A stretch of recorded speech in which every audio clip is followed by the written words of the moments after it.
Un des buts de cette journée est de faire en sorte que les associations se rencontrent entre elles. Ça s'inscrit dans le campement scientifique, un événement fantastique qui commence aujourd'hui même. Notre engagement a été de revenir auprès des habitants, en dehors de l'élection.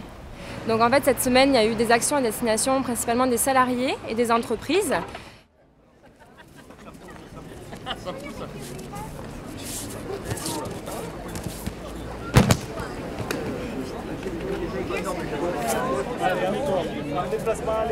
Nous sommes au jardin public et c'est la biennale des associations. Cette année, par exemple, nous accueillons 90 associations sur un ensemble de plus de 200 associations aptésiennes. Ce sont des associations qui œuvrent sur la ville de manière régulière, tous les jours, au contact des aptésiens, qui offrent des services pour la ville, pour les aptésiens. C'est le dernier tir. Il ne tire pas dessus, sinon c'est trop facile pour lui. Allez, c'est parti. Ces associations génèrent énormément d'emplois. Nous avons à la fois des associations sportives, pratiquement tous les sports sont représentés à Apt, culturelles, patriotiques, sociales, à but humanitaire. Dans la ville d'Apt, on peut trouver à la fois un club d'échecs, à la fois de la danse, une association qui fait de l'archéologie, des associations d'aide humanitaire. Un des buts de cette journée est de faire en sorte que les associations se rencontrent entre elles, qu'elles puissent échanger et nourrir des contacts pour travailler ensemble. C'est en effet l'occasion pour les associations de présenter leurs actions et pour les habitants du Pays d'Apt de découvrir et de profiter de ces opportunités. C'est un maillon essentiel de la cohésion sociale et de toutes les préventions.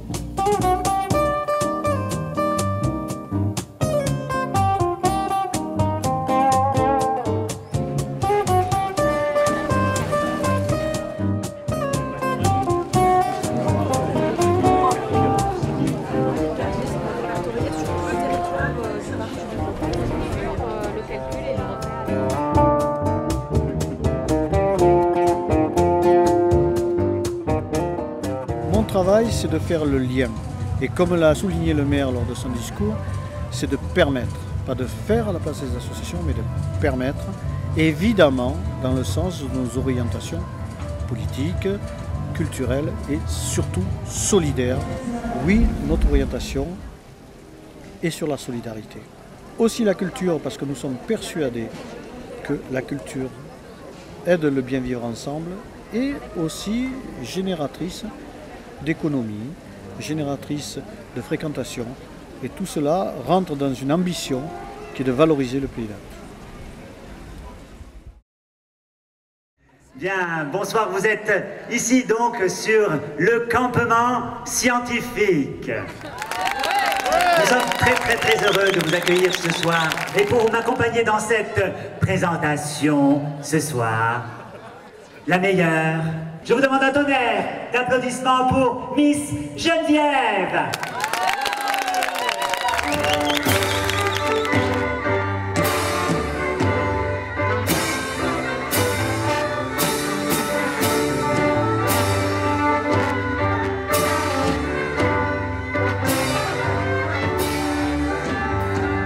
Je crois reconnaître Monsieur le maire.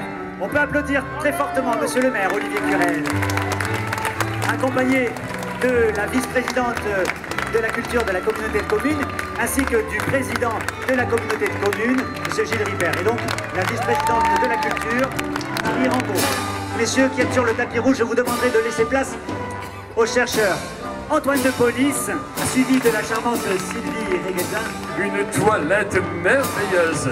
Suivi ensuite de Patrick de Michel, l'archéologue de notre ville, qui a découvert évidemment un patrimoine immense dans notre ville d'Apt, la ville romaine d'Apta Julia. Bravo, bravo.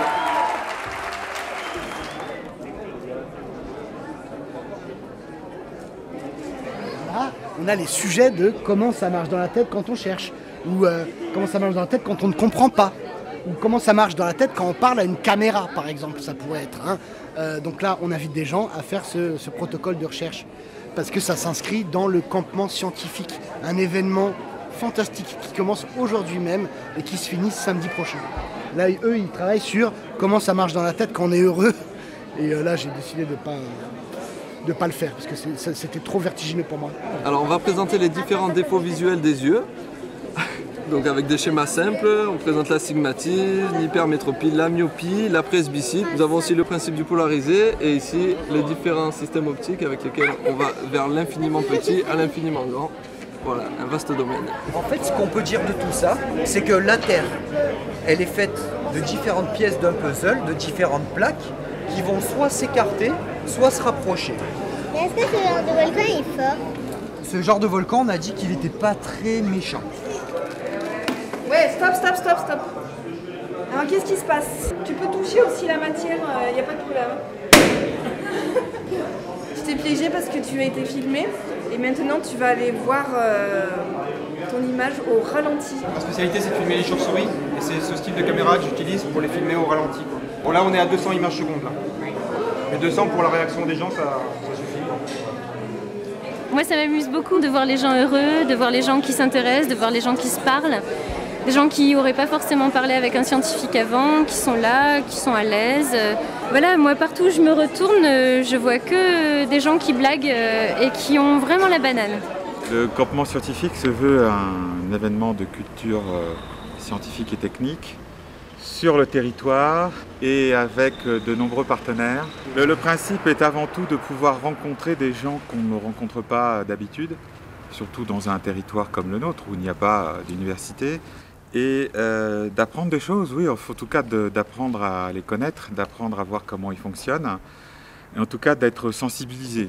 En enregistrant des patients épileptiques, les neurones, leurs neurones, ou des milliers de neurones en même temps, vont se synchroniser et envoyer tous leurs impulsions électriques en même temps. J'ai l'habitude, bien sûr, de faire des conférences scientifiques ou de faire des présentations grand public, mais là, vraiment, ce jeu, ce duo, en quelque sorte, avec un acteur, c'est vraiment la première fois. Ben, ça marche pas. Mais bon, ça marche pas, pourquoi en fait? Et je propose au public, et là les scolaires ont très bien joué le jeu, d'être des neurones que moi je ne peux pas enregistrer et de se synchroniser pour que moi, chercheur, j'arrive à mieux comprendre comment les neurones se synchronisent. Et on vous propose des impromptus qui sont des balades dans la ville avec un chercheur et un artiste. Et moi je suis d'ici, je connais toute la ville. Oui, mais ça m'étonnerait que vous connaissiez les chercheurs parce qu'il y en a qui viennent de Vancouver, de Grenoble, de différents endroits. Ce que je connais c'est ma ville et ça surtout. Voilà. Et vous êtes sympathique. Merci. Voilà. Jupiter tourne autour du Soleil en 12 ans. On peut imaginer un système comme ça, si on avait le Soleil là, on aurait une boule comme ça, 10 fois plus petite que cette grosse boule, à 70 mètres et qui tourne en 12 ans. L'idée, c'est vraiment un moment de rencontre au travers de différentes formes. Donc le théâtre et les impromptus scientifiques sont très interdisciplinaires et ont été élaborés avec les artistes pour sortir du carcan de la conférence classique où, disons-le, parfois on s'ennuie un peu, où on sort de là, on ne sait pas trop ce qu'on a compris. J'observe la matière et pour l'observer, je vais utiliser des particules, des photons, la lumière. C'est une interaction fantastique et puis avoir ce plaisir de l'interaction avec un public avec lequel je n'ai pas l'habitude d'interagir, ça c'est vraiment merveilleux. Après, au sein du campement, donc les partenaires sur la mairie d'Apt, mais il y a eu d'autres partenaires comme la MJC qui pour l'occasion est devenue la Maison des Jeunes Chercheurs, a accueilli surtout une activité en sciences humaines. On attend les gens qui vont venir participer au débat mouvant de la démocratie. On a une super salle à l'intérieur, il y a des tapis par terre. En fait, l'intervenant est un sociologue. Donc la culture scientifique, on ne va pas s'arrêter sur les sciences dures, quoi. Ce qu'on appelle une science molle, la sociologie. C'est quand même une science. Le principe pour que le débat mouvant fonctionne, c'est qu'on soit ouvert à l'argument des autres. Si on dit, moi je reste bloqué sur ma position, j'ai dit non, ça sera non jusqu'au bout, j'ai dit oui, ça sera oui jusqu'au bout, à la limite, on part de l'idée que le débat n'est pas nécessaire, ni même possible. Et donc on est ouvert aux arguments des autres. À partir de ces livres-là, ils ont créé le premier spectacle qu'ils appellent le T2-1, donc qui est à la fois un spectacle sur les choses et sur de l'origine des mathématiques. Est-ce que maintenant vous pourriez nous décrire Jean? nous décrire votre objet de recherche, mais comme si nous étions tous là des spécialistes comme vous de votre sujet et de votre domaine. Le domaine sur lequel je travaille surtout, c'est la recherche c'est l'étude des... je pourrais dire ça. J'espère que ça va croiser les idées, les projets entre associations institutionnelles et voire même industrielles pour que ce campement puisse générer des projets pérennes et même pourquoi pas des emplois, on ne sait jamais. Voilà, pour moi en tout cas, la réussite de ce campement sera véritable s'il en résulte quelque chose sur le territoire.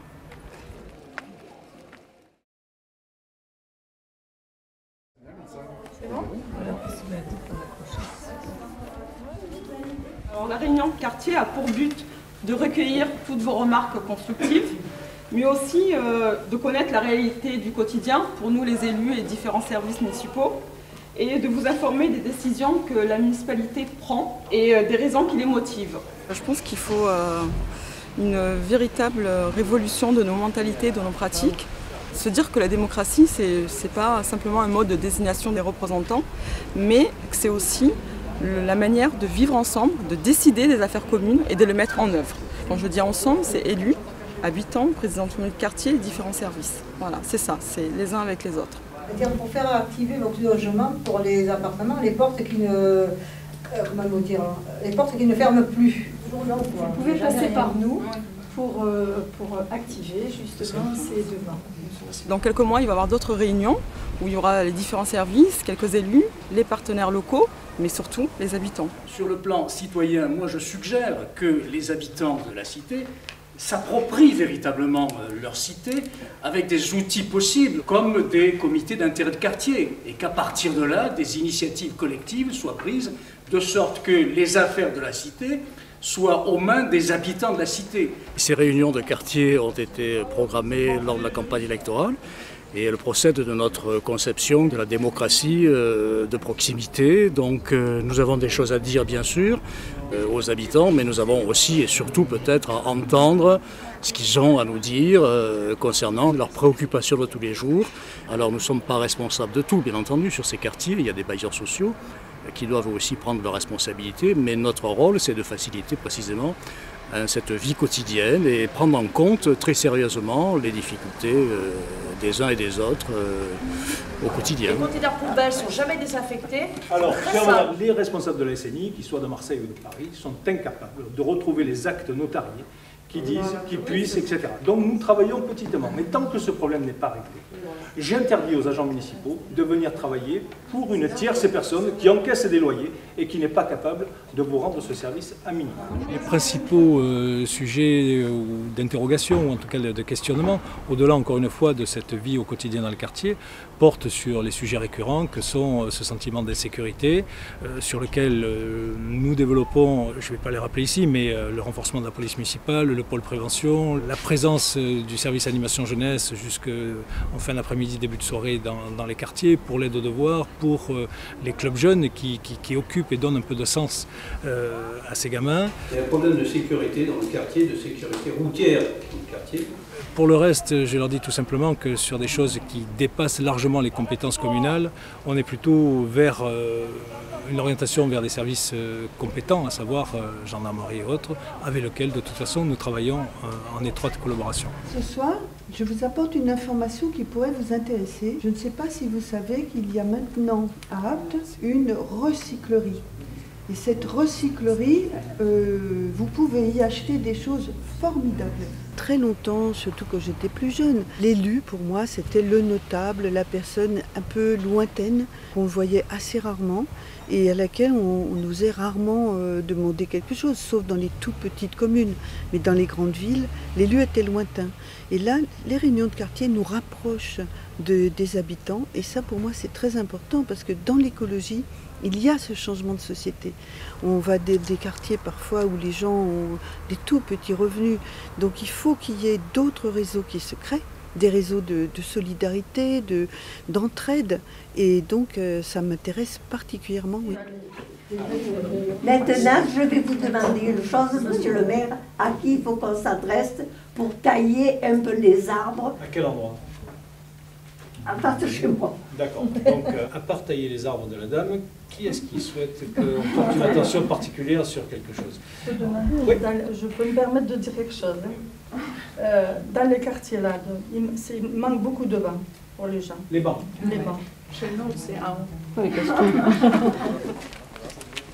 Notre engagement a été de revenir auprès des habitants, en dehors de l'élection, et concrètement, nous essayons d'appliquer ce que nous avons dit, c'est-à-dire que nous allons être maintenant au plus proche des habitants. Et donc ces réunions servent à essayer de comptabiliser un petit peu leurs souhaits, et si nous pouvons, nous allons essayer de réaliser, avec des objectifs précis, concrets, les réalisations qui feront que les gens, de plus en plus, aimeront vivre à Apt, dans leur quartier, et qu'ils aient la certitude que les élus que nous sommes avons conscience de notre mission et que nos engagements seront tenus dans cette mandature.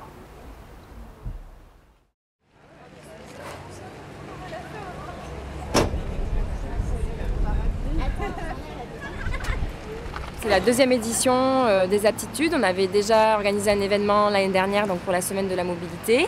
Donc en fait cette semaine il y a eu des actions à destination principalement des salariés et des entreprises. L'objectif c'était de s'intéresser en fait au déplacement de domicile-travail. Donc on a organisé mardi un challenge au travail J'y vais autrement. Donc l'objectif c'était que les salariés du pays d'Apt réfléchissent à un autre mode de transport pour venir travailler ce jour-là. Alors on a des convaincus et puis des curieux qui ont joué le jeu cette semaine, qui ont essayé de trouver, de réfléchir à un autre mode de déplacement et qui du coup vont peut-être changer leurs habitudes maintenant, on espère en tout cas. Donc ça a été un succès avec 140 salariés participants, 28 structures différentes. Et au niveau du report modal que l'on a pu avoir, on a eu 46% des personnes qui ont participé qui sont venues en covoiturage et après beaucoup en marche à pied, en troisième position en vélo. Je vous présente le groupe de la garantie jeune d'Apt. C'est un dispositif qui a démarré le 8 septembre, qui va durer 1 an. On fait des ateliers techniques de recherche d'embauche, voilà. Et là aujourd'hui, on participe à Zaptitude. Ça peut faire découvrir d'autres moyens de transport qu'on n'a pas l'habitude de prendre. Voilà. C'est des associations qui nous aident à nous déplacer, à trouver des moyens de locomotion. Le permis, c'est hyper cher, je trouve. C'est difficile d'accès et puis une voiture, n'en parlons pas, ça coûte encore plus cher. Trop cool. On sent pas la voiture. C'est un cercle vicieux. Si on n'a pas de voiture, on n'a pas de travail. Si on n'a pas de travail, on n'a pas de voiture, quoi. Ah, un vélo électrique. Conduire. J'ai essayé, c'est trop bien le vélo. Ceux qui ont le permis, qui n'ont pas de moyens pour acheter une voiture ou quoi, il y a Zaptitude qui vaut 5 € par jour la voiture. Et je trouve que c'est vraiment pas cher et ça vaut le coup quand même. Nous, on est un réseau de professionnels, on gère près de 150 professionnels sur le parc naturel régional du Luberon, aussi sur le parc naturel régional du Verdon. Et on est là en fait aujourd'hui pour faire la promotion du Luberon à vélo, donc se déplacer en mobilité douce, en VAE, en vélo assistance électrique bien sûr, de manière à aller travailler, mais aussi visiter, utiliser la véloroute du Calavon et pouvoir passer des week-ends agréables comme des semaines en allant travailler à vélo. Donc l'intérêt de ces véhicules-là, c'est de faire descendre les émissions de CO2 au maximum, tout en conservant des performances intéressantes pour la clientèle attirée par ce type de véhicule-là. Il y a l'économie aussi, puisque quand on est en mode électrique, la consommation de carburant, c'est 0. Donc effectivement, il y a le facteur économique qui va rentrer en jeu aussi. Renault Perpignan, ça c'était un best-seller de la vente parce que bord de plage, pour les accès c'était beaucoup plus pratique. Maintenant dans une région comme la nôtre avec un petit peu de montagne, un petit peu de routes compliquées, Zoé quand même se démarque largement en termes de vente par rapport à Twizy. Je sais que la participation a été large auprès des salariés au cours de cette semaine et nous sommes là aujourd'hui pour remettre les prix des uns et des autres.